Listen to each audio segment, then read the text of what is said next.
Em Zacarias 12, o Deus de Israel promete ao seu povo que lhe guardará dos inimigos que estão ao redor.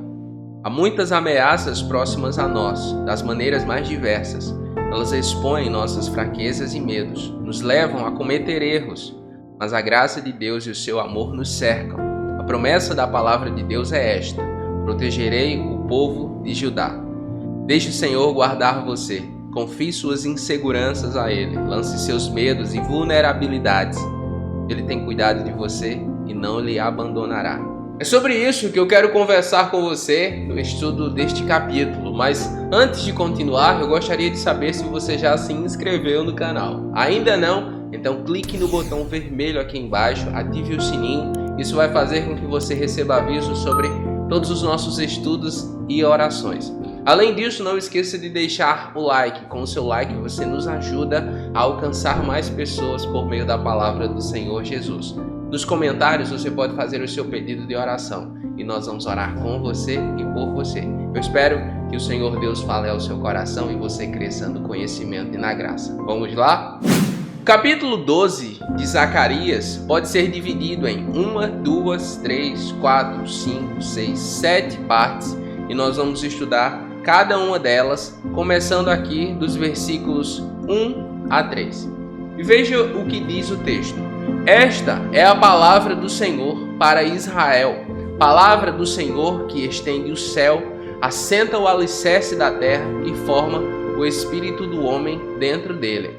Farei de Jerusalém uma taça que embriague todos os povos ao seu redor. Perceba isso aqui. Todos os que estarão no cerco contra Judá e Jerusalém. Naquele dia, quando todas as nações da terra estiverem reunidas para atacá-la, preste atenção também nesse texto, farei de Jerusalém uma pedra pesada para todas as nações. Todos os que tentarem levantá-la se machucarão muito.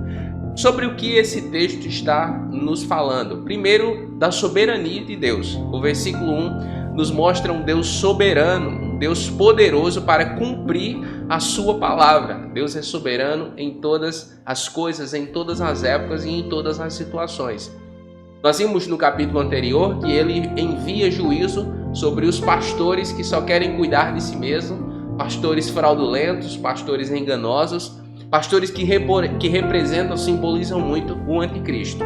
Aqui o Senhor agora está dizendo que vai cumprir a palavra dele e que fará de Jerusalém uma taça que embriague todos os povos, quando todas as nações da terra se reunirem para atacá-la. Sobre o que esse texto está falando? Muito provavelmente uma referência à batalha do Armagedon, que é travada pelo Senhor Jesus em Apocalipse capítulo 19, onde ele derrota todas as nações, todos os exércitos de gentios que se levantaram contra Jerusalém e são liderados pelo anticristo.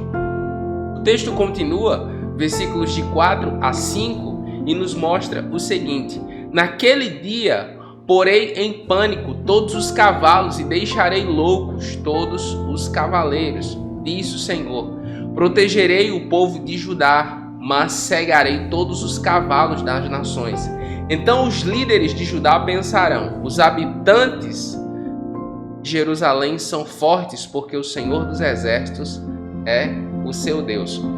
Mais uma vez, uma referência clara à batalha dos últimos dias. E nós vemos aqui que o Senhor Deus lutará com o seu povo e pelo seu povo, exatamente como nos mostra ali a profecia que João recebe, a revelação que João recebe em Apocalipse, o Senhor Deus guerreando pelo seu povo, em favor do seu povo.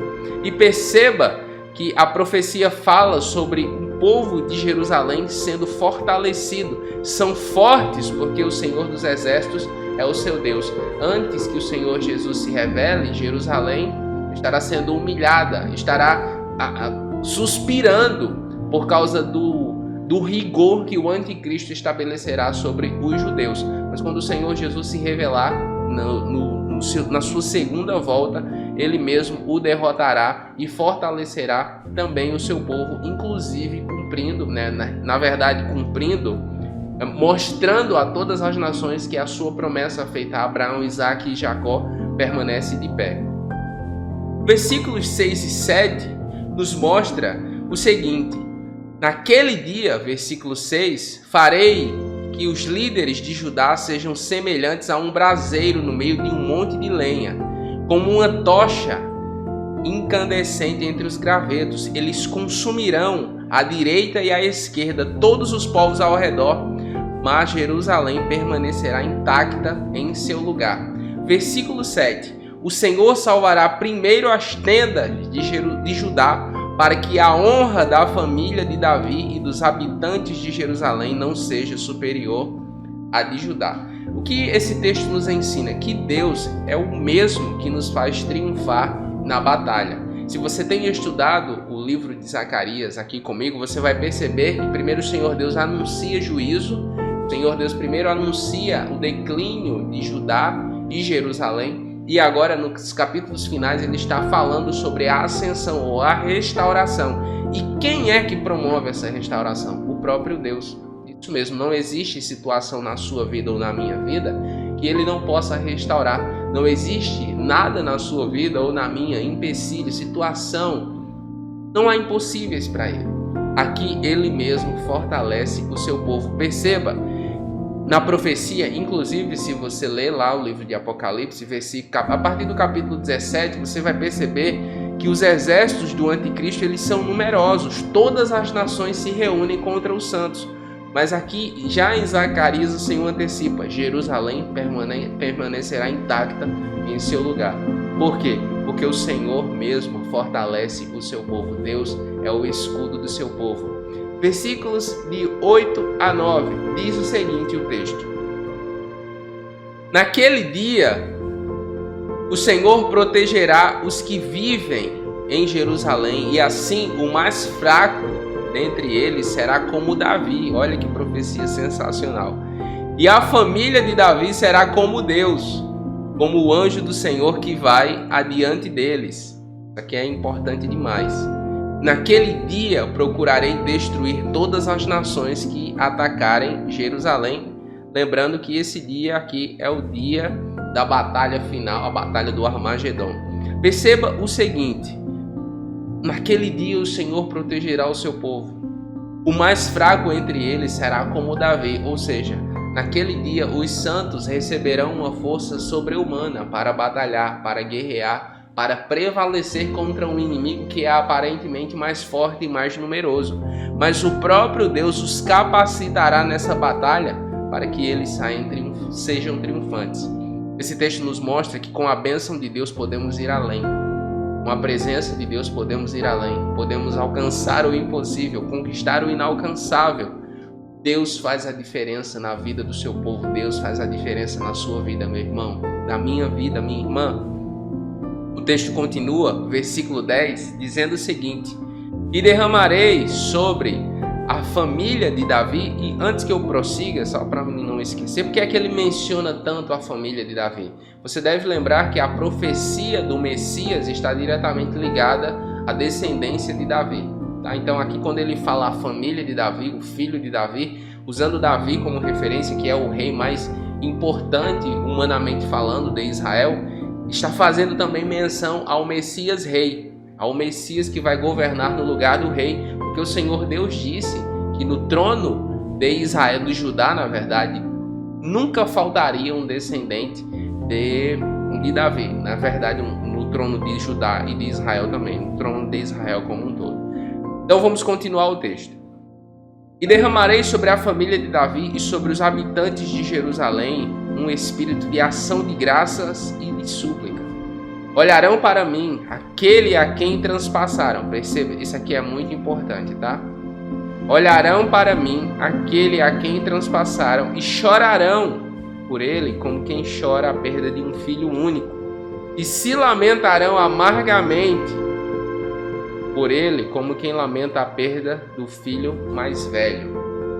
Sobre o que esse texto está falando? Bem, sobre coisas muito importantes. A primeira delas é que a fé dos judeus em Jesus, ela será concretizada, terá sua plenitude, digamos assim, na segunda volta do Senhor Jesus. O Senhor Jesus voltar, então ali sim, eles que estarão vivendo dias de muita aflição e angústia reconhecerão Jesus, que Jesus, o Cristo a quem eles transpassaram, é de fato o Messias. É isso que a profecia diz: olharão para aquele a quem transpassaram e chorarão como quem chora a perda de um filho único, ou seja, eles reconhecerão: nós matamos o Messias. Mas perceba que também haverá o que? O derramamento do Espírito sobre eles. Lembre que o Senhor Jesus disse que quem nos convence do pecado, da justiça e do juízo é o Espírito Santo.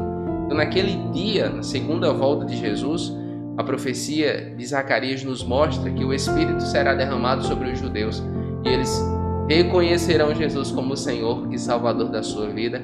Esse de fato será um grande dia. O texto continua, versículo 11, nos mostrando o seguinte: naquele dia muitos chorarão por causa de Jerusalém, como quem chora em Hadad-Rimon, no vale de Meguido. É exatamente a região onde Jesus foi crucificado. Eles se arrependerão de ter crucificado ao Senhor Jesus. O Senhor Deus, em sua soberania, ele restaura Israel e Judá, o seu povo, por causa da aliança que ele fez com Abraão, Isaque, Jacó e com o próprio Davi. Muitas pessoas acham que Deus rejeitou o Israel terreno. O apóstolo Paulo fala sobre isso em Romanos capítulo 11. Ele diz: de maneira nenhuma, as promessas permanecem de pé. É o povo, a nação a quem o Senhor escolheu. Então a fé dos judeus será restaurada sim de fato quando o Senhor Jesus voltar. Versículos de 12 a 14 está escrito o seguinte: todo o país chorará separadamente, cada família com suas mulheres chorará. A família de Davi com suas mulheres, a família de Natã com suas mulheres, a família de Levi com suas mulheres, a família de Simei com suas mulheres e todas as demais famílias com as suas mulheres. Eu não vou ter como explicar todos esses versículos de maneira muito detalhada, mas no jesusemabiblia.com eu explico de maneira mais detalhada, tá? Cada um desses trechos, cada um desses versículos. Por exemplo, o que significa aqui Davi com suas mulheres, Natã com suas mulheres, Levi com suas mulheres. Acesse lá jesusemabiblia.com e na pesquisa coloque Zacarias capítulo 12 e você vai ler o meu comentário mais detalhado sobre essa profecia. Mas de forma resumida, o que esse texto nos mostra, nos ensina, que um coração cheio do Espírito Santo é sensível à vontade de Deus. Esse povo agora está chorando, cada família, cada uma dessas famílias que tem um significado especial, tá? Eu recomendo que você leia o meu comentário. Mostra que esse choro é um choro de arrependimento. Perceba, eles foram cheios do Espírito Santo, o Espírito Santo foi derramado sobre eles e agora eles choram de arrependimento. Eles lamentam pelo que fizeram. A primeira evidência do derramamento do Espírito Santo sobre a vida do seu povo é um coração quebrantado e contrito.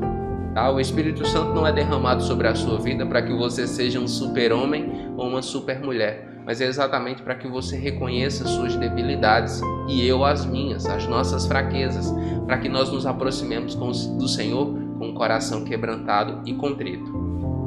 Esse capítulo o capítulo 12 de Zacarias fala sobre a fé dos judeus, a restauração da fé dos judeus na volta do Senhor Jesus, na sua segunda volta.